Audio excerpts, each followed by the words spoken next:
Ya, baik, kembali di Editorial Media Indonesia. Sebelum kita bahas tema editorial hari ini bersama-sama Jaga Indonesia dengan menerima telepon dari Anda, pemirsa, saya ingin menyapa terlebih dahulu ada cendekiawan Muslim yang sudah bergabung melalui sambungan telepon, Komarudin Hidayat. Selamat pagi, Prof.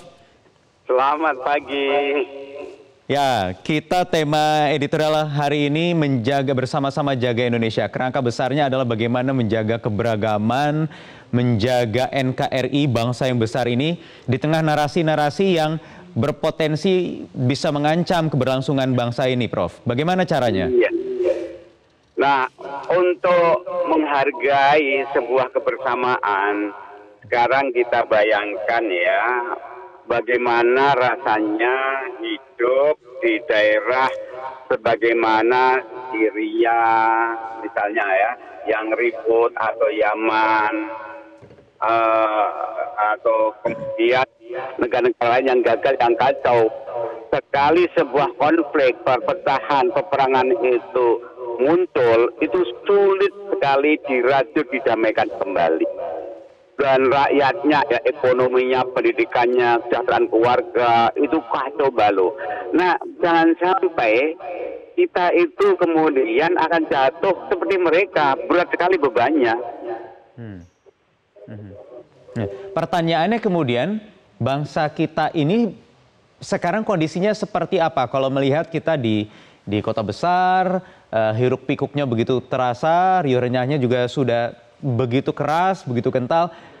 Kuncinya kan di akar rumput, di daerah. Ini bagaimana sebenarnya kondisinya sekarang, Iya. Prof? Kuncinya di sana. Kalau secara garis besar, sungguhnya Indonesia ini masih aman-aman saja.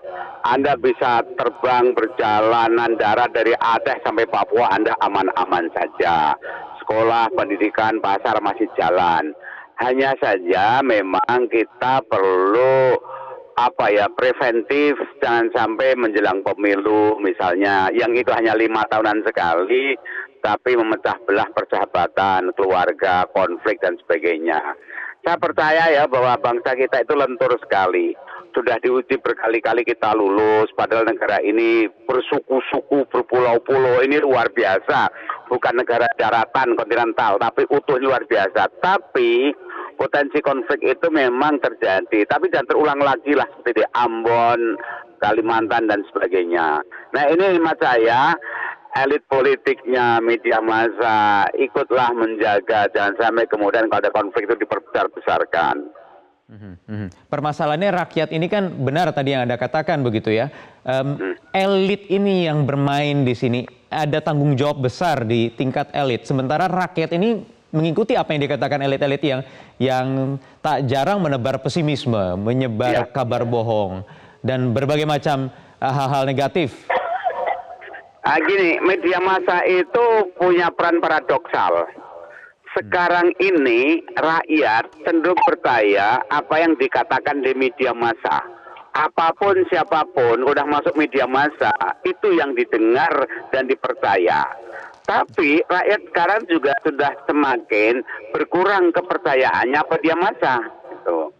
Jadi di saat kita ini diajak komunikasi lewat media massa, tapi sekarang elit itu mempermainkan media massa, dan sementara sekelompok terbatas kurang percaya pada media massa. Tapi rakyat masih cenderung percaya. Jadi kuncinya memang elit-elit ini dan juga para penguasa, pengendali media massa, hendaknya juga harus ikut membangun komunikasi sosial yang konstruktif.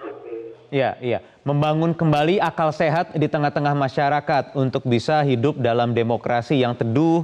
Kalau di Koran Media Indonesia ini gambarnya menarik, Prof. Mungkin Anda bisa simak juga nanti kalau sudah nyimak juga ada pohon begitu ya, pohon yang dahannya hijau tapi bentuknya peta Indonesia yang disirami dengan demokrasi. Artinya di payung demokrasi ini juga harusnya kita bisa hidup dengan teduh, tentram, dan menggunakan akal sehat dalam berdemokrasi, Prof. Bagaimana caranya?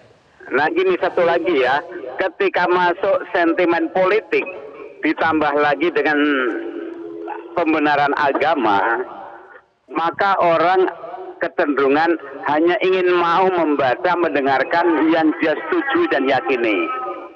Dan dia menolak omongan sehat, begitu, Prof? Iya, sebagian begitu.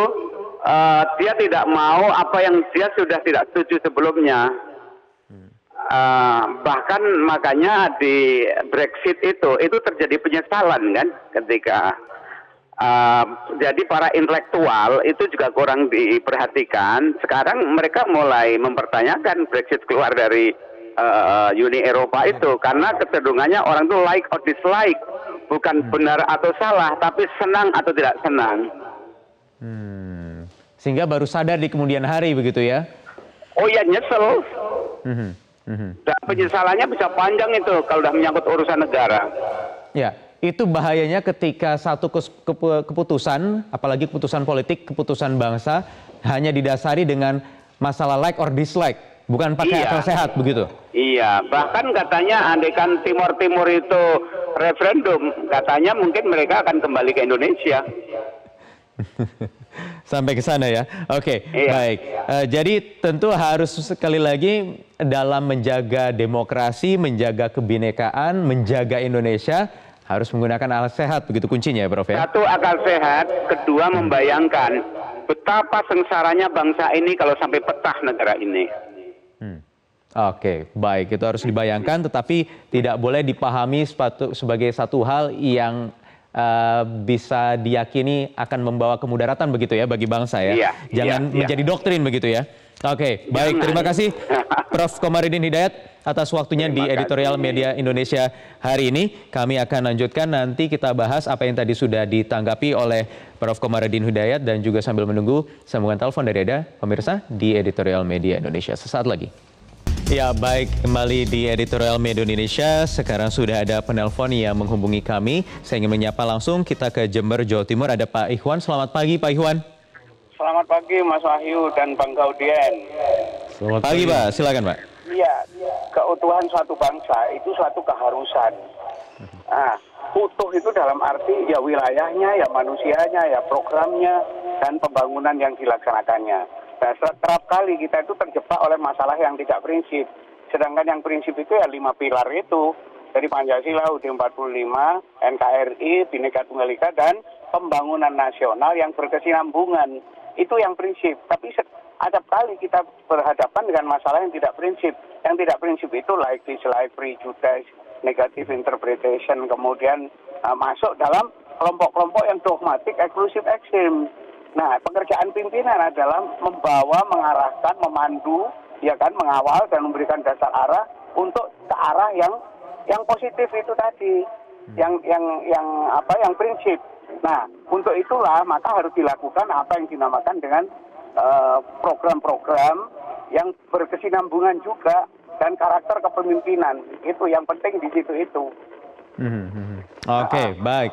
Baik, Pak Ikhwan dari Jember, terima kasih atas teleponnya. Kita bergeser ke Jambi, ada Pak Sunarto. Selamat pagi, Pak Sunarto. Silakan, Pak. Selamat pagi Metro, selamat pagi Indonesia yang mudah-mudahan terjaga. Pagi, silakan Pak Sunarto. Dari judulnya kita harus bersama-sama menjaga Indonesia, sama juga menjaga Indonesia NKRI harga mati dan menjaga akal sehat. Dengan kita bisa menjaga dan memelihara akal sehat, otomatis berita-berita hoax itu tidak bisa masuk ke otak kita. Sehingga politisi-politisi tengik di seberang sana akan sia-sia mempengaruhi warga bangsa Indonesia yang cinta damai, cinta sejahtera. Mudah-mudahan ke depan Indonesia lebih baik lagi. Apalagi di bawah kepemimpinan Jokowi. Jokowi harus 2 kali supaya Indonesia ini lebih mulus.